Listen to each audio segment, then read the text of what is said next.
Hey, everybody. Thanks so much for joining us. Daniel, really, really appreciate having you here today. Thanks so much for coming. Sure. Thanks for having me. Yeah, absolutely. Um, let's start with this. I mean, Circle, you guys have had a tremendous year. The IPO, certainly incredible growth, really exciting.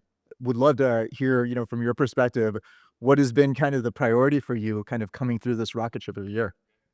Uh, so allow me first and foremost to congratulate everyone at Stellar. Um, congratulate you on behalf of everyone at Stellar because the event is great. And I was commenting with you back there that I've been to quite a lot of events lately, and this one is one of the most well organized and shaped up. So congrats on this great one. So on your question, I normally joke inside of the company that the highlight of Circle this year was hiring me. Right, so I've been at the company for 13 months now, but of course this is a joke. Perhaps I'm even a liability. I don't even know. But I guess that this was a tremendous year. But in the end of the day, it was the culmination of an amazing work that took place over the past 13 years. So the story of Circle and the story of stablecoins is out there for quite a while, and I think that to me is a great honor to be part of that, and it's a great honor to be one of the first employees based out of Latin America and leading the efforts of Circle and the USDC adoption across Latin America. And I can't wait to contribute even more. So it was a big year, but I think we have way more ahead of us, and we're just getting started, man. I definitely agree, Daniel, that your hiring is the top thing that I was thinking I was about. kidding, by the way. So yeah. Well, it's actually why I bought Circle at the IPO when I knew that you were gonna be part of it, so it's fantastic.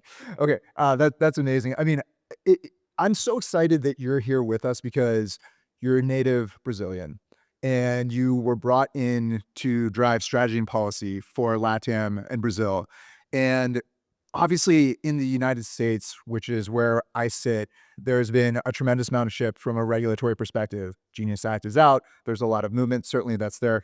Would love to get your perspective on LATAM as a region. How has this kind of regulatory and policy environment shifted in response? And what is Circle doing? And what are you focused on as you talk to the regulators and policymakers to make Circle successful?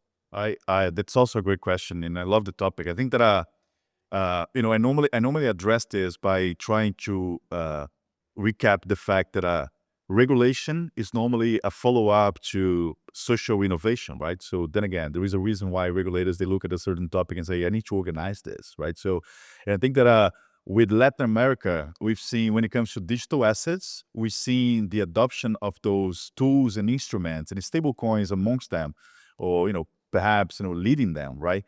Uh, Came out of necessity. You take some countries in the region, I could name Argentina, I could name Venezuela, but I could name many others. But in those countries, people started to adopt and use digital assets and stable coins, not because they were curious about, not because they were maximalist or they were, just stack intensive. Perhaps they were that as well, right? But they started to do that because they felt the need to actually use alternatives where traditional financial service were not providing for them. Meaning, in a country where inflation rates they were so big, or where currency is devaluing, at such mounting rates, people look at alternatives to protect the stipend, to protect their value, to protect their money, right? So I think that adoption kickstarted a movement that we see now way more present, and perhaps that was the beginning, but now we have a lot more people studying and diving deeper and trying to understand what we're talking about when we talk about digital assets or stable coins. What is actually the benefit of that? And I guess we're going to talk about the benefit of stable coins a little more this morning. But I guess that led regulators to try and understand that, look, if there is massive adoption, if people is looking at this and trying to actually, uh, invest or buy or turn to digital assets or stablecoins, perhaps there is a need to organize this, to endorse this, and ultimately to protect people, right? So regulation is a means to actually ensure customers' rights and customer protection. So I think that what are we saying over the past years, and I think that the past couple of years have been very interested in some specific countries in Latin America, namely Brazil and Argentina, because we do see a transformation. Is a follow up of that movement, right? So regulators and governments and administrations see that this is a fact of people's life and they need to actually protect that in some way. So we did have a law being passed in Brazil in 2022. We have secondary regulations being expected to see the light of day from the Brazilian central bank at some point this year or next year. It's going to come eventually. We do see rules coming up in Argentina. We do see debates happening in Colombia. We do see debates happening in Mexico. So I do think that we have an evolving landscape, but primarily, Roger, I think that this is a result of how much people is looking at this, how much people is interested at digital assets, and how much people is using it. Yeah, I think that makes a lot of sense. I mean, look, Daniel, you've had this fascinating career in LATAM. I think you were at Uber, you then were at Binance, you were at Bitso, now you're at Circle, and you had the opportunity to see how the landscape between these different countries operate in accordance with different business models. And I think maybe pulling from your experience, I'm curious, like, how would you contrast the opportunity for stablecoin growth and adoption in Brazil relative to the rest of LATAM? And are there any lessons, through your career that help you kind of guide where it's going to go? Uh, so, yeah, I did have, one could say it's interesting path, right, in terms of professional movement. And what I've always tried to do, so I'm fascinated by politics and, human behavior to some extent. And I think that politics is the art of controlling it, and how that interacts with innovative thinking and new frontiers of technology. So, the fact that I work for those technology companies that you mentioned was always an attempt for me to be ahead of the curve, right, and to participate, to have a front seat role in interesting discussions, right. So I wanted to be someone that actually could contribute to those discussions, whether we're talking about ride sharing or digital assets access or stablecoins, right. So that has led me to this moment, and I think that the reason why I am today at Circle, or the reason why I am today uh, connected in some way to the whole regulatory discussion when it touches stablecoins, because I do believe that we're talking about an instrument that is going to provide the rails and the infrastructure for the future. As simple as that. Honestly, I think that if we take a look at how things have evolved, right? So information, data, video, audio, all of that has moved in a different way as a result of the power of the internet, right? So the only thing that doesn't move today at the speed of the internet and with the superpowers of the internet is actually money, right? So money not as a concept, but money as infrastructure. The way that value moves around is the same way, for the past decades or hundreds of years, right? And we do have the tools to actually transform that, right? So when you think, for instance, I normally say that analogy, right? So no one says, I'm going to send a cross-border email, right? So we do have the internet protocols. You press a button, you go to a certain addressee, and that email just flows in rails that are global by its own definition. Why can't we have this happening with value, with movement of money? The tools are right there. So I think that the tendency is for us to actually move further down that direction. And I think that the only thing that now is preventing this from happening faster is the lack of regulatory certainty. But my belief is that we're certainly moving down that direction as well. Yeah, that's fantastic. I mean, when you talk about, the money being able to move at the speed of the internet and without borders, I think a key concept for me is interoperability. And so, you know, USDC on Stellar has been a critical asset, and it's been really exciting to partner with Circle across years. But interoperability has been something that has long been something we really wanted to focus on. And Circle has a product called CCTP, and you've released version 2. Would love to get your perspective on what that looks like, either on the Circle side, but also related to Stellar. So yeah, we do have this product which is amazing. By the way, we call CCTP. The acronym stands for Cross Chain Transfer Protocol, and it basically allows for interoperability. Like you said, I hate this word, man. By the way, I mean I can never pronounce it right, but so interoperability and the way that the whole decentralized blockchain-based structure works, that you have different rails, right?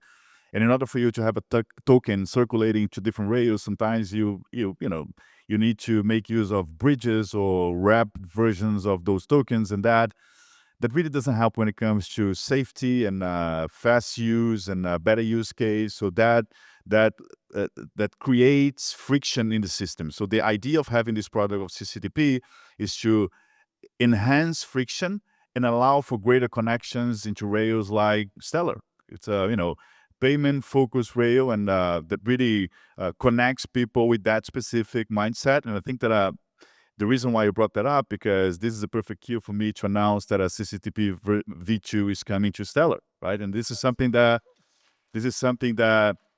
we are very happy to. It's definitely coming soon, and it's something that to me, what really gets me more excited is that this is really gonna build a new use case for people, and I think that that product is really gonna allow people to make use of this whole technology that we're talking about in a greater way, and to impact their lives in a positive and beneficial way. Yeah, I mean, that's fantastic, and I'm so excited for it. I know from our ecosystem, this has been a demand that we've had for a long time, and I'm really excited about the opportunity and the impact. And I can say this that we expect availability in Q1 of 2026. So the best way to think about that is reach out to us directly and stay tuned as we make those innovations. But we're really excited about bringing that to the builders. I would love to maybe dive a little bit deeper into what it is, because when I think about the word interoperability, we should think of a different word. We'll figure it out by the end of this. By the end, You can say, I won't try it. So. right, right.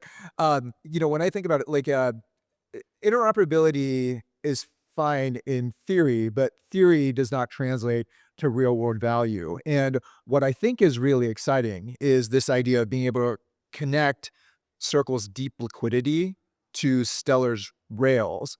And wanted to maybe dive a little bit deeper into kind of how you've seen that work for Circle, and maybe we can rip a little bit on opportunities for Stellar off of that. I think that perhaps the best way to talk about that is to be less technical and more practical, right? And perhaps talk about use cases. And I agree with you. I think that then again, the lack of interoperability. You're doing great with that, by the way. Thank you so much. I mean, I tried really hard, but the lack of it, I won't try my chances again. The lack of it prevents us from having deep liquidity in the ecosystem that we work, right? And I think that this is a problem to the extent that liquidity allows for greater activity in the ecosystem. And I think that Stellar, being a blockchain that operates with the logic of high frequency, low cost, be interoperable with other blockchains and enhancing that ecosystem really allows for deep and interesting use case, right? So, and this is a region where we do have very remarkable use case. Remittance is one of them, right? And when I think about remittance and the way it operates today and what this integration is gonna do for it in the future, I mean, it's just tremendous to think that people that today, they, even if they, by means of using blockchain and digital assets, they can send money from one country to the other in a way more effective way than if they use traditional financial service sector. With this structure, by connecting to Stellar rails, they can be even more effective. Costs can be even lower. They can do that even quicker and with more efficiency. So I think that the end result for those people, and I'm thinking about remittance, so small and medium-sized business that are sending money abroad, people moving their treasuries. This can happen with a great efficiency, and we're very happy about that. Yeah, I think that's awesome, and I think I think that remittance use case super powerful. When we think about Stellar, where we really shine is effectively almost atomic settlement of assets at a very, very low cost. Connecting to that to Stellar's deep liquidity, or to Circle's deep liquidity for USDC, I think is going to be game changing in the region. Curious from your perspective, you engage with policymakers, regulators, but also a lot of builders who are likely wanting to use USDC in the region. What do you find when you guys are talking to them? Like, what is really important? What do you think is really important for builders in the region here? So I guess the right tools, right? Yeah. So the more they have access to the right tools, they have access to liquidity, and they have access to ways of actually executing. For us is the old adage: we try to let builders build. We try to provide them with the right tools, the right mechanisms, so they can go out there and do things. I think that the one thing that we normally listen, and I'm gonna go back to this, and then we can circle back to the technicalities of that. But one thing they normally mention is the lack of regulatory certainty. Yep. And sometimes, whenever we see people willing to build across Latin America, normally it's people taking their own chances, right? It's people taking risks, which is fine, right? So people should take risks, calculated risks, to the extent it's possible. But we do need that clarity. And I think that for us, this is yet another use case that could point towards the direction of having regulators looking at this and understanding the benefits to people and eventually organizing it, right? When I think of this integration, to me, it's very powerful, the narrative that what are we seeking to do here is something that speaks to what countries like Brazil did. When we think about, low cost, high frequency in a payments rail, we can think about PIX, right? Yep. Or transferencias 3.0 in Argentina. So the logic of actually creating substance so people can build on stuff that is, less costly, more effective is out there already. We're using different means to actually catch the same result. But I think that if we pave the ground and we level the playing field when it comes to regulation as well, we're going to see way more things being done. Yeah, that's amazing. And yesterday, Danelle, our CEO, had the opportunity to sit right here on stage with Roberto Campos Neto, and amazing, I think, future thinker, basically defining and building picks. And I think one of the things that was really phenomenal to hear there was that I think, if I get these stats right, that the average person using picks is transacting 2.3 times per day using that as an opportunity. When I think about our opportunity ahead, particularly in this region, one of the things that I've always seen is this idea that technology adoption, if we are able to roll it out, if regulators can see the impact of that, then they can design policy based off of that versus trying to regulate in advance of the technology coming forward. Looking at Brazil and contrasting that to some of the other regions, because it feels like Brazil is in a really phenomenal place to be able to really make positive kind of regulatory decisions around this. How does that mindset kind of operate across some of the other important countries? And I guess maybe drawing a thread for what your focus area is on is outside of Brazil, like where are the most important focus areas for you to get it right with regulators and policymakers to get real adoption? So let me try and connect with something that I said a few minutes ago when you were mentioning Roberto Campos Neto, with someone that I have great admiration for since his old days at the central bank. Old days now, right? So not so old, but I think that the reason why I mention him is because it's interesting for us to see that sometimes great changes, they're also a consequence of how individuals think. And I think that the project that was espoused by the central bank was largely a project by himself and his team, right? And of course, people saw yesterday someone that has a great deal of understanding when it comes to digital assets and blockchain, stablecoin. But that has helped to push forward that narrative. What we see today with the digital agenda at the central bank in Brazil and some other regulatory agencies across the region is the result of people that actually understand the benefits of those technologies and actually push that forward. So objectively to your question, I think that Brazil is definitely, one key market, one key component of the Latin American strategy for us. And Brazil is to some extent a beacon to the other regions, right? Brazil carries an important message in terms of what it decides to do, in terms of what it pushes forward.